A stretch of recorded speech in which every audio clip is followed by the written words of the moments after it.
Well, here we are back at the construction site. There's your button. And I'm going to go in underneath there today and put that last fitting in. I'm going to take that pipe apart and put a fitting on there so you can disconnect the line from the pump. That's important when you winterize it. But today's little chore, first chore of the day, getting rid of that. An old scrungy toilet. Meet Mr. Sawzall. He's going to take care of you today. That's next. Okay, time to get to work. Yeah, he was giving me a hard time, so I had to bring out Mr. Hammer too. So what I'll do is I'll clean that all up. Probably lots of poop and pee down there. Clean it all up. Put the flange back on. Put a new toilet in. And wash my hands many times. Okay, now we're talking. Right out of the box, brand new. Still got the wrapper on it. Okay. Can't wait to use that. So what we're going to do now is put the flange back on the floor, and that's what you attach your toilet to. And then I can hook her up, and without putting my bum on the toilet, we'll see if it'll work. Now, doesn't that look a whole lot better? Okay, get all the pipes hooked up. Try her out here. Push down. Some water going in.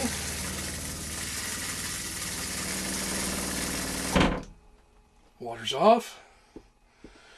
Go to flush.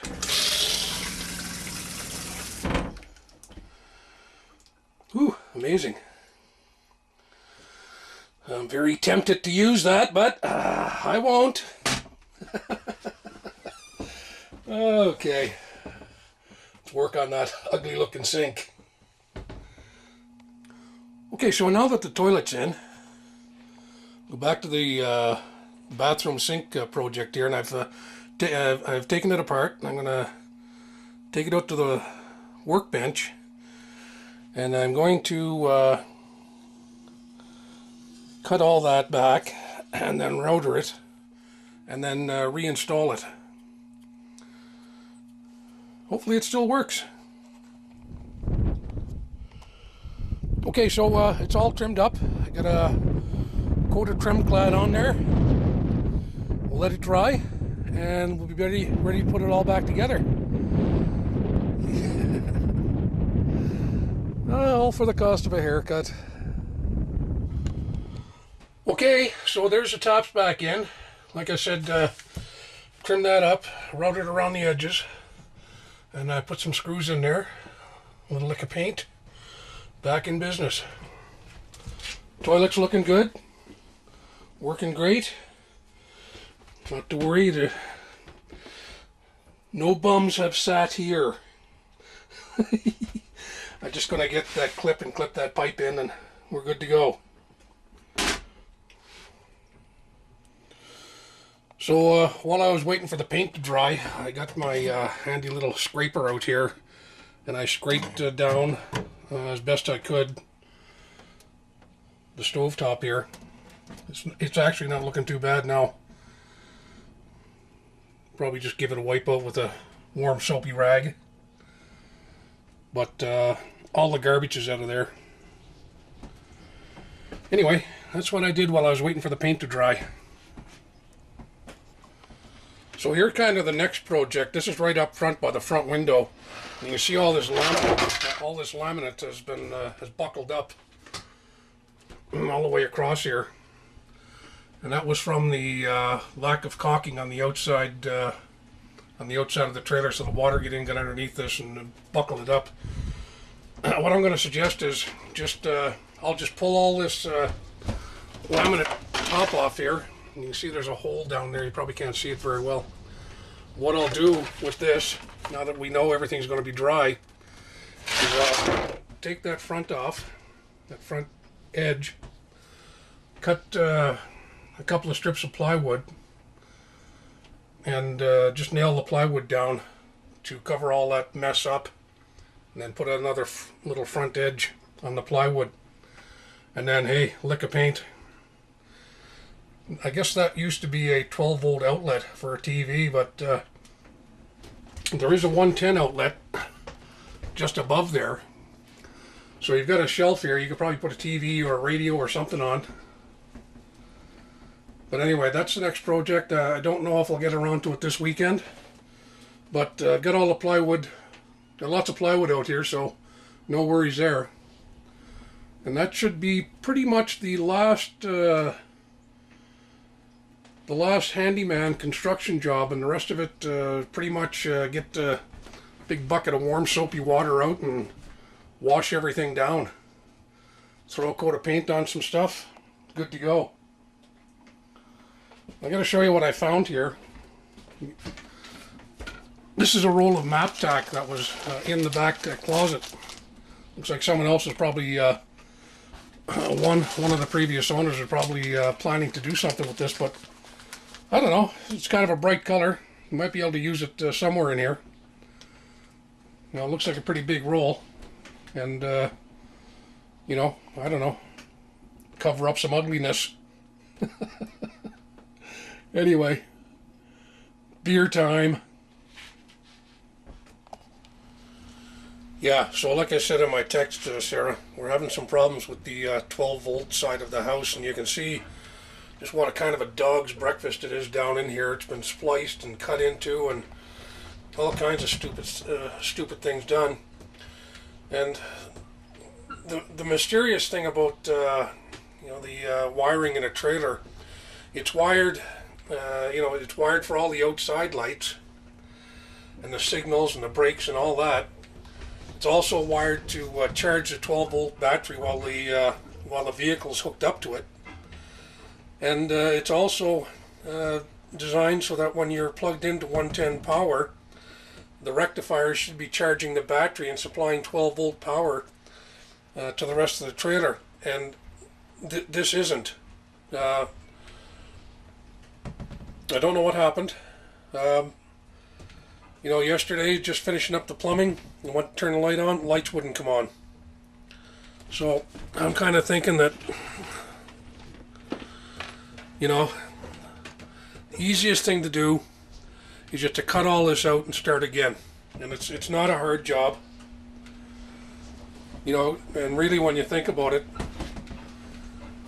you know, for your 12 volt side, you only need a battery charger to charge the battery, and then one 12 volt line to come through for, you know, your lights here. You got 4 lights. You know, that's on the 12 volt side. You got 4 lights and the pump. So it's not a hard job. And really, that's probably what we should have done in the first place. We just gut this. I mean, hell, there's wires here that I don't know where they're going to or what they were ever attached to. And there's, you know, loose wires. I tried tightening them all up. I had the voltmeter out, you know, checking the voltage at the battery. And the battery's it's not getting a charge from this rectifier.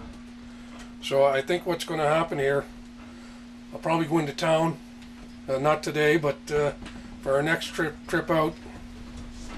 Probably going to rip this all out, put a 110 box in here, so I can plug just a straight 12 volt battery charger to this and just get rid of all this other shit. Anyway, it's an adventure. Anyway, that's all for now, girlfriend. Okay, so I went ahead, chopped that old rectifier out. Got rid of a lot of the old wires that were in here. Still got a few wires left to chop out, but I'm not going to worry about them right now. The battery's moved inside. And that's your new rectifier, or 2 amp battery charger. And it's plugged in to a new outlet right there. So when the 110 power is on, the rectifier will come on and automatically charge your battery. And I got that wired into the old wiring. Oops. I've got it wired into the old wiring right there, and that electrifies the whole 12 volt system except the pump, and the pump is wired in separately. Ugh, bit of a spaghetti nightmare going on there, but it all works. Buttons in the same place. It works. What I'm going to do is just throw the lumber back on top of this and close her up. Whew, 2 more haircuts. Thank you. Okay, so to recap, this shelf is our next handyman project. The electrical's all fixed. Got the lumber all back in. Pump's working. Lights are working. 110 is working. Another light. Go in the bathroom. More light. It's all working there. So, their tap's all plumbed in, cleaned up. Running water. It's great. Ah, the toilet.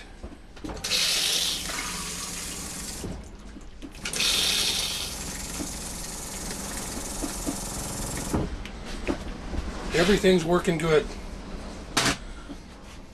Clip in. Needs a little cleaning underneath there, but I think you can handle that. Anyway, girlfriend, she's coming together.